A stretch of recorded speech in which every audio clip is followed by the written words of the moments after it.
신약 성경을 펼치면 마태, 마가, 누가복음은 세 번째 책입니다.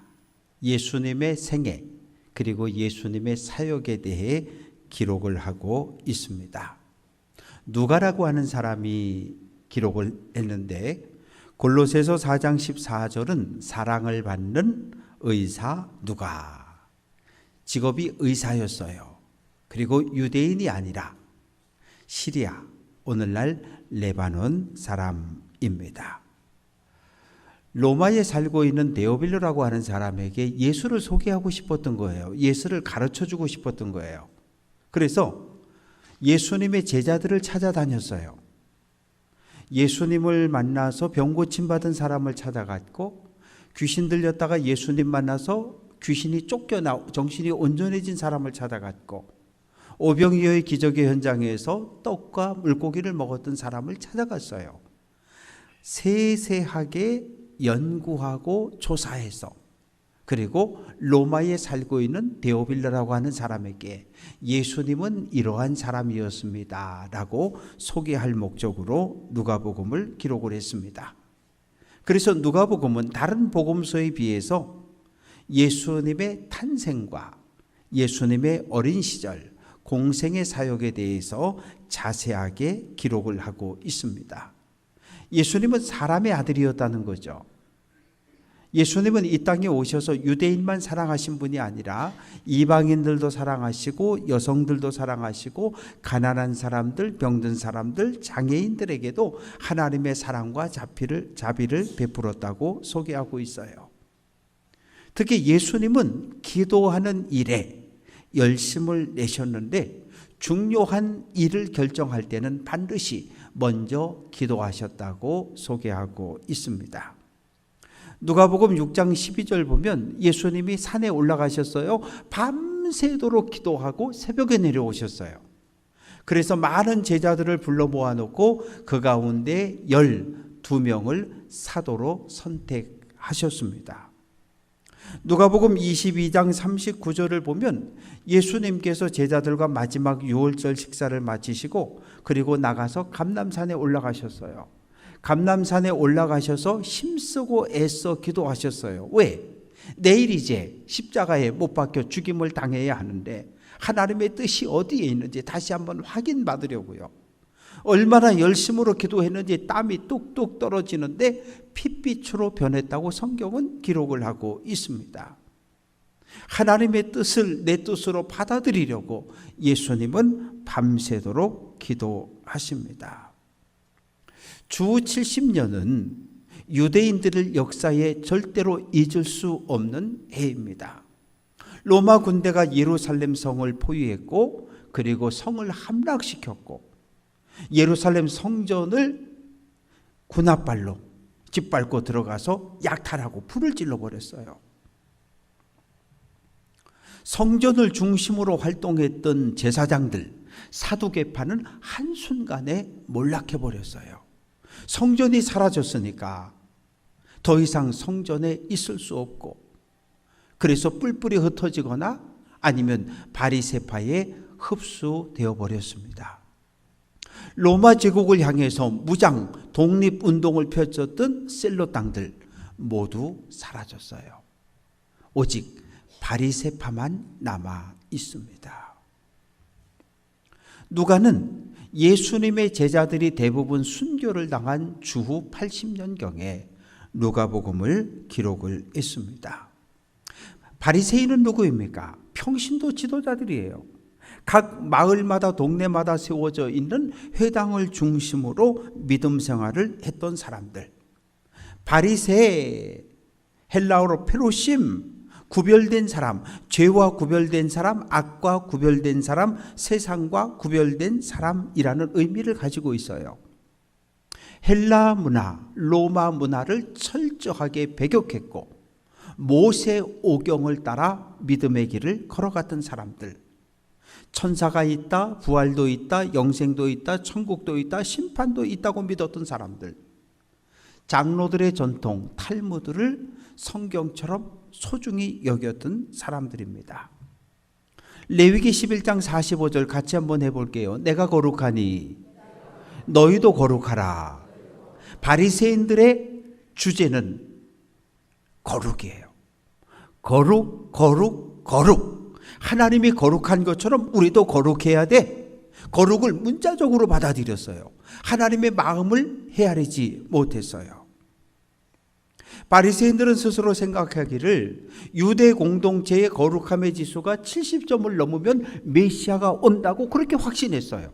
그래서 유대 공동체의 거룩함을 높이기 위해서 정말 최선을 다해 믿음의 길을 걸었던 사람들, 가르치고 율법을 전하고 때로 야단도 치고, 그런데 아무리 해도 거룩함의 수치가 70점에 못 올라가는 거예요.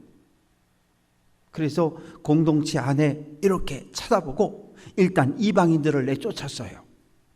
그리고 장애인들도 내쫓았어요. 유대인이지만 동족들에게 세금을 받아서 로마 황제에게 갖다 바치는 매국노 세리들도 공동체에서 쫓아냈어요. 몸을 파는 여성들, 창기들도 공동체에서 쫓아냈어요. 나중에는 여성들도 쫓아내고 어린아이들도 쫓아내버렸어요.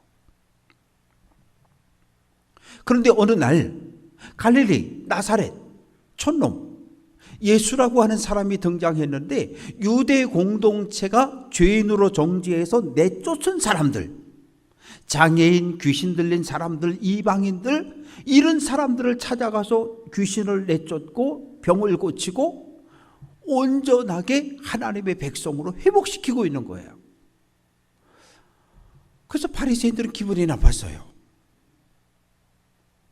거룩이 가장 중요한데, 아니 예수 저 사람은 사랑을 이야기하는 거예요. 하나님을 사랑하십시오, 이웃을 사랑하십시오, 형제를 사랑하십시오. 예수님이 바리새인들을 보면 화 있을진저 너희 바리새인들아, 바리새인이여 너희는 지금 하나님의 심판 아래 있다고 이렇게 책망을 하시는 거예요.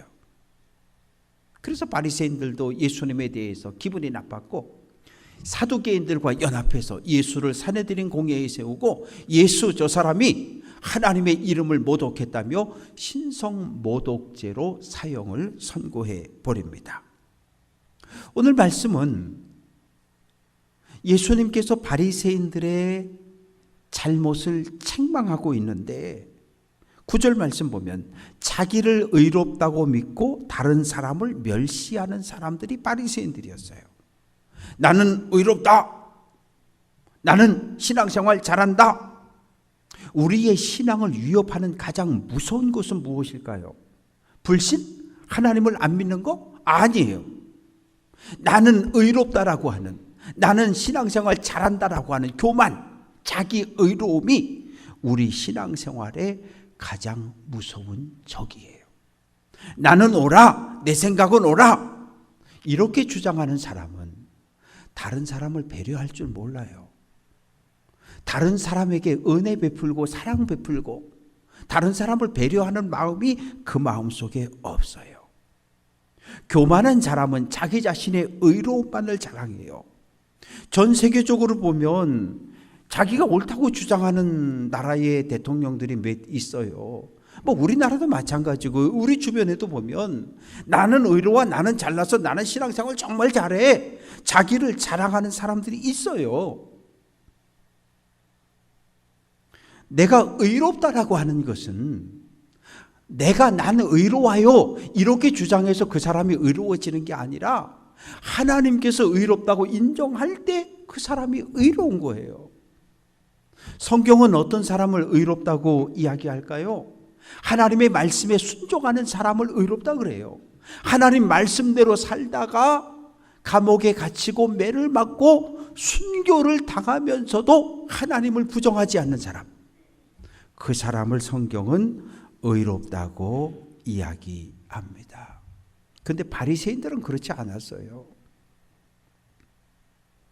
나는 신앙생활 정말 잘해, 그러면서 하나님의 자리에 앉아서 다른 사람들을 막 정죄하고 멸시하고 판단하고 비난하고, 멸시한다는 말은 무시한다, 업신여긴다, 경멸한다, 그런 의미입니다. 사랑하는 성도 여러분, 우리 가운데 만약에 제가 찬양대에 있는 누군가를 가리켜서 무시하고 멸시하고 경멸하고 업신여기면 여러분들은 금방 알 거예요. 우리 목사님이 찬양대원들을 바라보는 눈빛이 요새 좀 이상해, 삐딱해?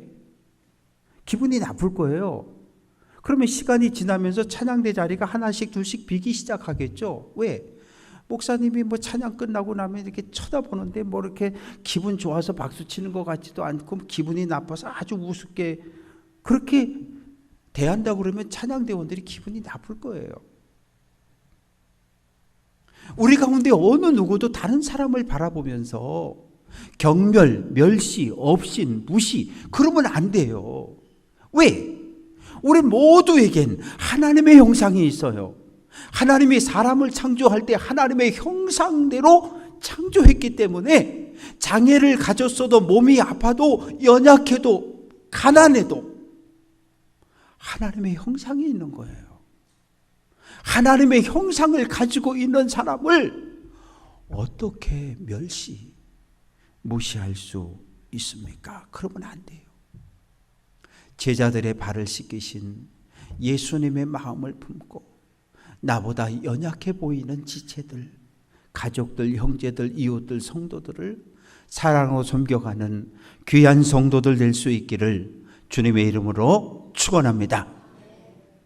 성전에 두 사람이 올라가고 있어요. 한 사람은 바리새인, 한 사람은 세리입니다. 이 두 사람은 유대 공동체 전체를 대표하는 사람들이에요. 왜? 유대 사회에는 차별이 존재한 사회였어요. 바리새인은 종교 지도자들로 존경을 받았던 사람들, 세리 로마 제국에 충성하며 동족들에게 세금을 강탈해서 로마 황제에게 갖다 바치는 매국노, 너 같은 놈은 죄인이야, 죄인으로 정죄를 해버렸어요. 시편 24편 3절 여호와의 산에 오를 자가 누구며 그의 거룩한 곳에 설 자가 누구인가 라고 질문해요. 왜 예루살렘 성전에 있는 시온산까지 걸어 올라옵니까? 왜 오늘 예배당에 오셨습니까? 하나님을 예배하고 찬양하고 기도하기 위해서 하나님 말씀을 들으려고 오늘 우리는 이곳에 모였어요. 예루살렘 성전 안에 차별이 존재했다고요. 예를 들면 이런 거죠. 교회 담을 딱 들어오면 어디예요? 마당 주차장이잖아요. 그 주차장이 이방인의 뜰이에요. 이방인들은 이방인의 뜰까지만 들어올 수 있어요. 그러면 유대 여인들은요, 유대 여인들의 뜰까지 들어올 수 있어요. 1층 로비까지만. 그러면 유대 남성들은요, 이 예배당까지 들어올 수 있어요. 여긴 유대 남성들의 뜰이니까. 제사장은요, 이 강단, 성전 안, 지성 성소까지 들어올 수 있는 거예요. 차별이 있었어요. 이방인의 뜰에서 깨금 발을 하고 이렇게 쳐다보면 여인들의, 유대 여인들의 뜰이 보여요. 근데 갈 수가 없어요. 왜? 담벼락 곳곳에 경고 문구가 붙어서요.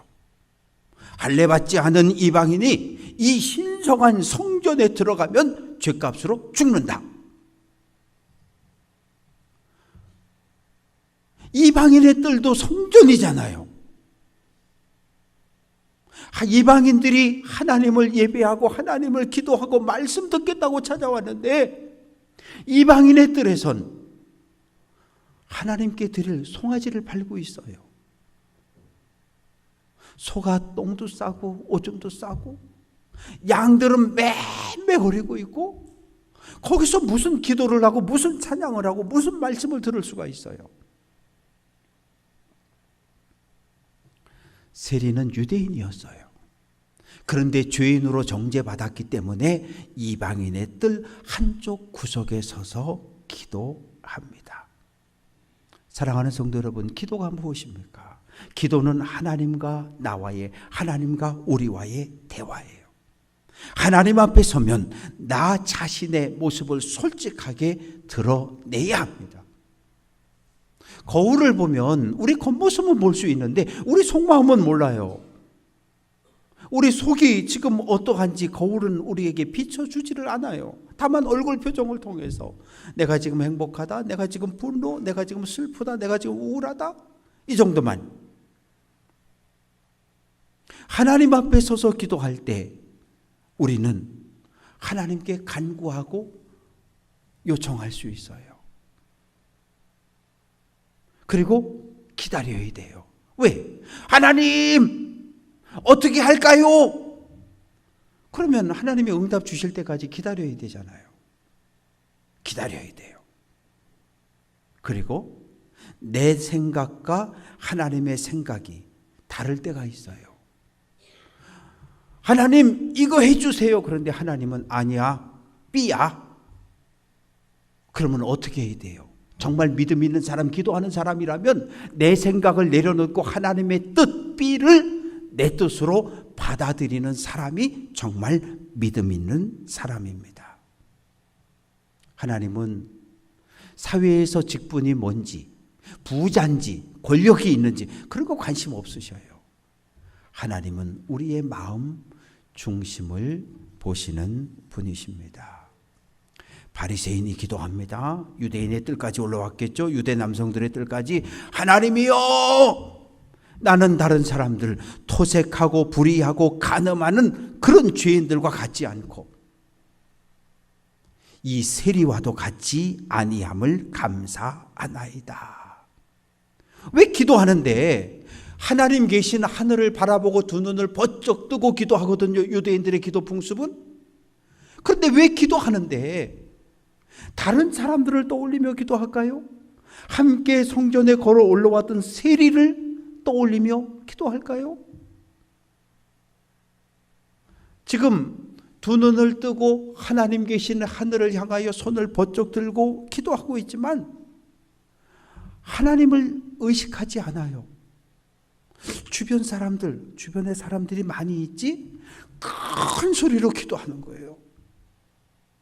가늠하는 사람들, 불의한 사람들, 나쁜 사람들, 저기 저 세리 같은, 나는 그런 사람 아니라는 거예요. 나는 믿음 좋은 사람이라는 거예요. 나는 의로운 사람이라는 거예요. 난 정말 신앙생활 잘하는 사람이라는 거예요. 자기 자신을 자랑하고 있어요. 매국노, 죄인, 저 세리, 저 나쁜 놈, 나는 그 사람과 같지 않다는 거예요. 아니, 하늘에 계신 하나님을 바라보며 기도하고 있는데 왜 거기서 다른 사람을 정죄하냐고요? 왜 거기서 다른 사람을 판단하고 있느냐고요? 하나님께 받은 은혜에 대한 감사의 찬양이 있어야죠. 하나님께 받은 은혜에 대한 감사의 마음이 드러나야 하는데 전혀 없어요. 하나님 앞에 나는 신앙생활 잘하고 있어요, 나 의롭지요? 자기 의로움을 자랑하는 사람입니다. 하나님, 나는 일주일에 이틀 금식하고요, 또 소득의 11조를 떼고 있습니다. 바리새인들은 매주 월요일하고 목요일에 금식을 했어요. 그런데 성경은 대속죄일 7월 10일에 너희는 스스로 괴롭게 하라. 물도 밥도 먹지 말고 7월 10일 대속죄일 하루는 온 백성 전체가 금식할 것을 명령하고 있어요. 근데 바리새인들은 매주 월요일, 매주 목요일 금식을 해요. 그리고 어딜 가냐면 장터에 가요. 왜? 월요일하고 목요일 날 장이 서거든요. 장에는 사람들이 많이 모이잖아요. 사람이 많이 오가는 장터에 서서 기도하는 거예요. 가면서 사람들이 인사를 해요. 김 바리새인님 얼굴이 왜 그래요? 나 지금 금식 중이에요. 이 바리새인님 얼굴이 왜 그래요? 나 지금 금식 중이에요. 그게 바리새인이에요. 그래서 예수님께 책망을 받았어요.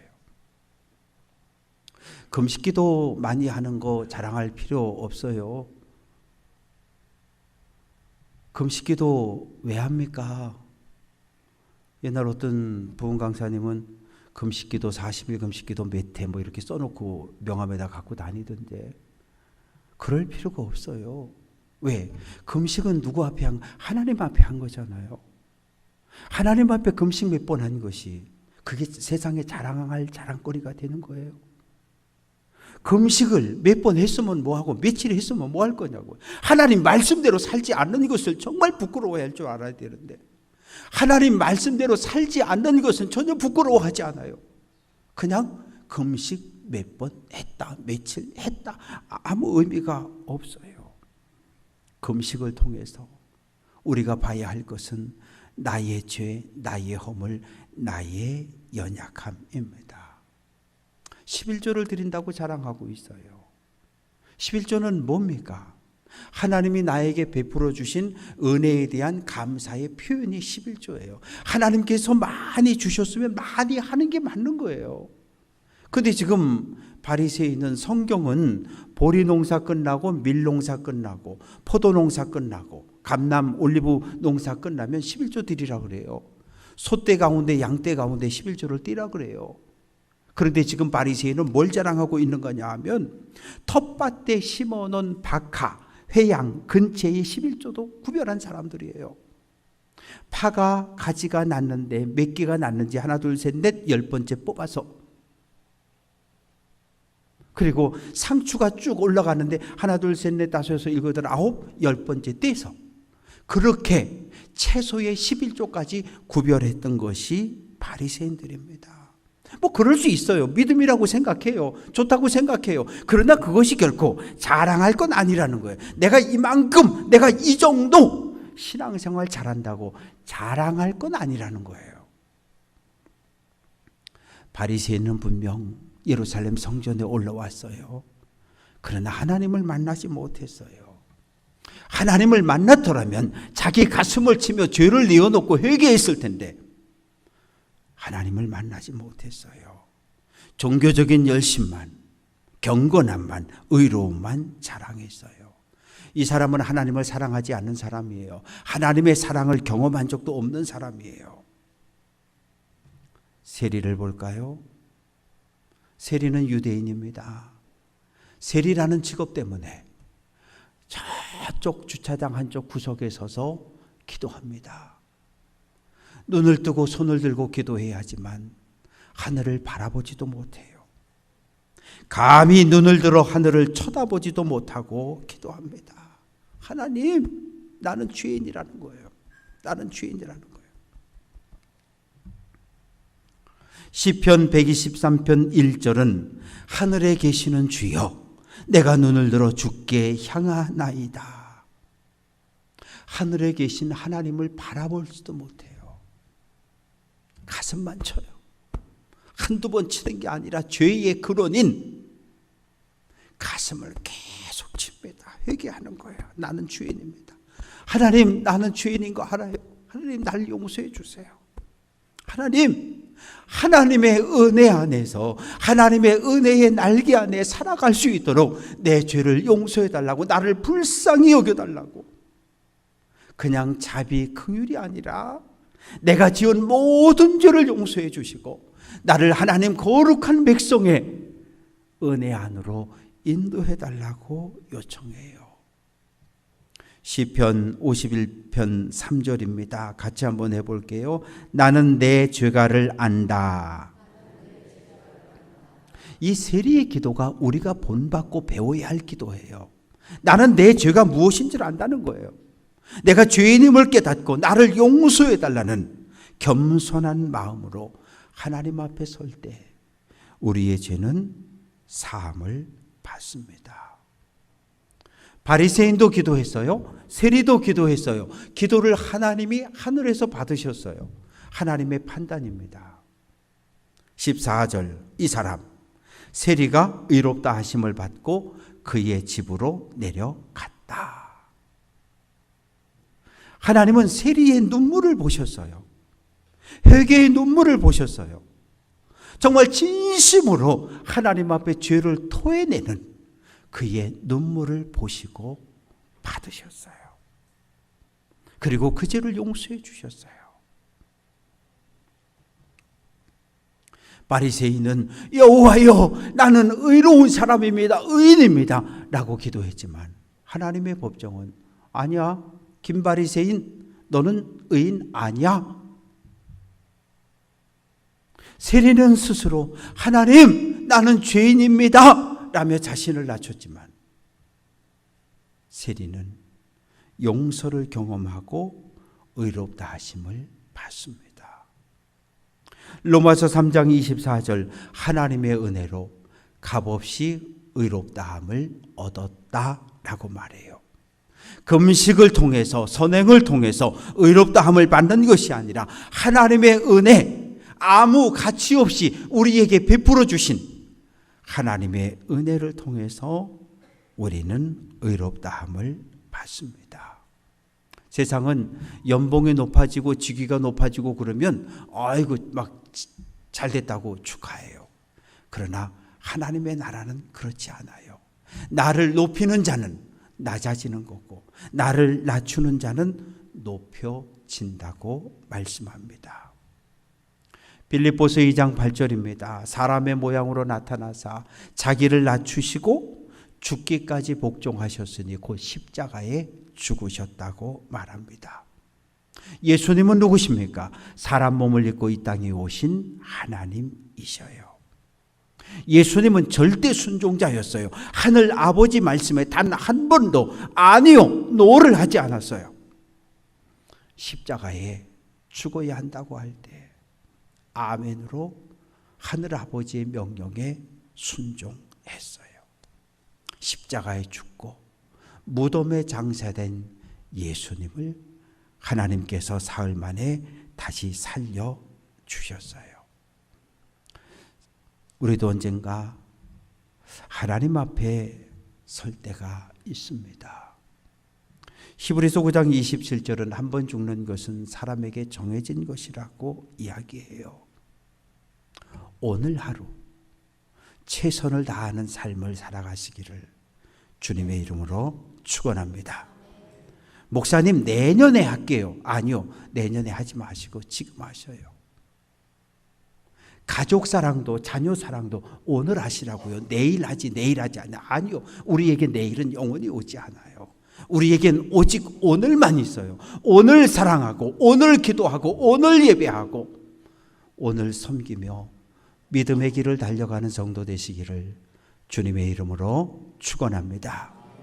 사랑하는 성도 여러분, 세리는 성전에 올라왔다 하나님을 만났어요. 하나님의 은혜를 입었어요. 죄사함을 받았어요. 거룩한 백성의 신분을 회복하고 하나님을 찬양하며 기쁨이 충만해서 집으로 내려갑니다.